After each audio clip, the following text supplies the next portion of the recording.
रायगड जिल्ह्यातील खालापूर तालुक्यातील प्रख्यात वकील तृषांत गंगाधर आरडे हे खोपोली पोलीस स्थानकात दर्शन आवस्कर यांच्या विरुद्ध गुन्हा दाखल करण्यासाठी गेले होते। यावेळी पोलीस कर्मचारी गुन्हा दाखल करण्यास टाळाटाळ करीत होते। यावेळी ॲडव्होकेट आरडे यांनी पोलीस निरीक्षकांना गुन्हा दाखल करण्यास विनंती केली असता त्यांनी सदर घटनास्थळी जाऊन पाहणी करण्यास सांगितले। यावेळी आवस्कर यांनी पोलिसांसमोर हात उगारला।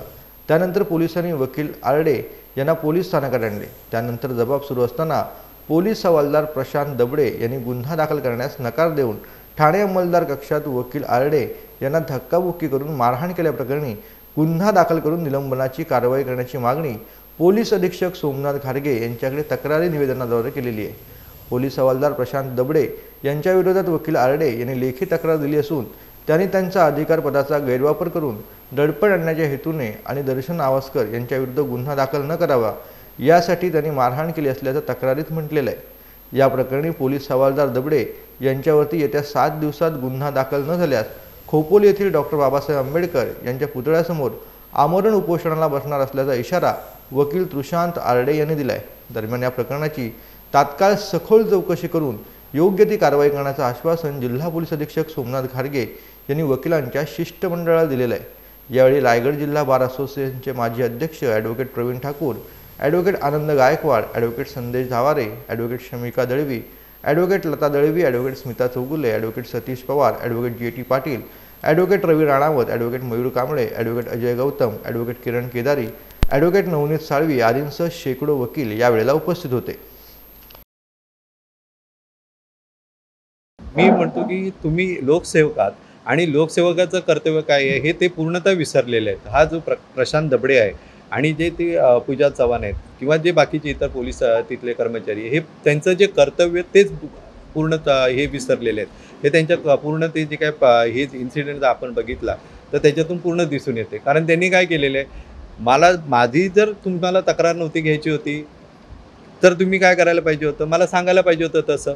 परंतु तसं न करता मला संध्याकाळी 7:30 वाजल्यापासून सकाळी दुसऱ्या दिवशीचे म्हणजे 20 तारखेचे सकाळी 5:40 मला बसवून ठेवलं।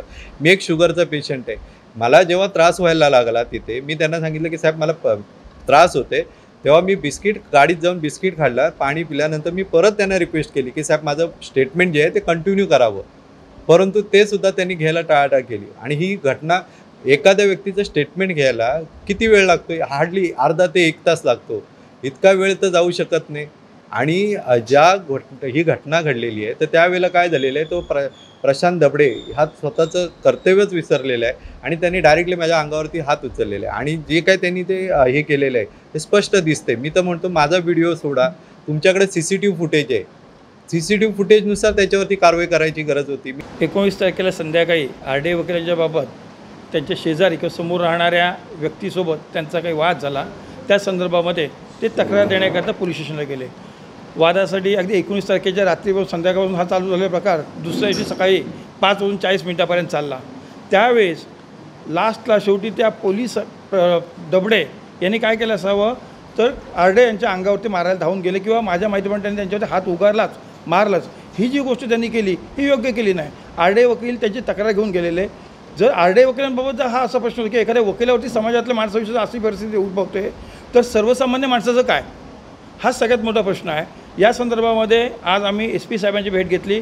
SP साहेबांनी त्वरित आम्हा सर्व वकिलांना मंडळींना आज त्यांच्या चेंबरला बोलवलं, आमची किंवा आरडे वकिलांची तक्रार ऐकून घेतली, ताबडतोब त्या संदर्भात योग्य ती चौकशी करण्याचे आदेश दिले। कारण साहजिकच आमचं असं म्हणणं नाही की आम्ही बोलतो म्हणून, परंतु प्रत्यक्षात जी वस्तुस्थिती आहे त्याची व्हिडिओ शूटिंग आमच्याकडे, आम्ही बोलतो म्हणून नाही, वस्तुस्थिती जी केली गेली ती गोष्ट अत्यंत अयोग्य होती।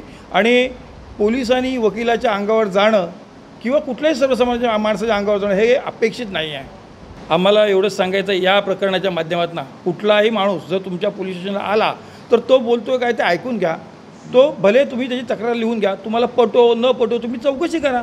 जर तुम्हाला अयोग्य वाटली तुम्ही कोणती कारवाई करू नका, परंतु आलेल्या माणसाची चौकशी तो सांगतो त्याप्रमाणे तक्रार लिहून घ्यायची नाही आणि त्याला सांगतो हेच लिही तेच लिही, मी सांगेन तेच लिही, हे अपेक्षित नाही आहे।